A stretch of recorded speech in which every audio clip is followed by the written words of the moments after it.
அன்னை மரியாள் தெய்வம் கிடையாது.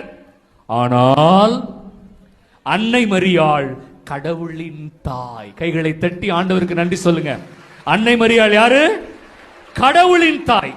இந்த வார்த்தைய யாரு சொன்னா? எலிசபெத் அம்மா சொன்னாங்க. அவங்களுக்கு ஒரு வாட்டி கை தட்டுங்க எல்லாரும், சீக்கிரம் வேகமா.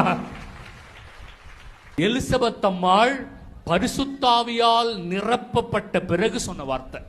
அப்படின்னா அது எலிசபெத் அம்மா பேசின வார்த்தை இல்ல. அவங்க ஆவியின் அபிஷேகம் பெற்ற பிறகு இந்த உலக மக்களுக்கு ஒரு செய்தி சொல்றாங்க. யாரு? இந்த பிரிவினை சபைகள்லாம் சொல்றாங்க இல்லையா, அன்னை மரியாள் கிட்டலாம் போக கூடாது அப்படி சொல்றாங்கல்ல, அவங்களுக்கு சொல்றாங்க, இவர் சாதாரண ஒரு மனிதருடைய அம்மா அல்ல, என் ஆண்டவரின் தாய். என்னிடம் வர எனக்கு என்ன தகுதி இருக்கு? அந்த தாயினுடைய வாழ்த்து செய்தியை கேட்டவுடன்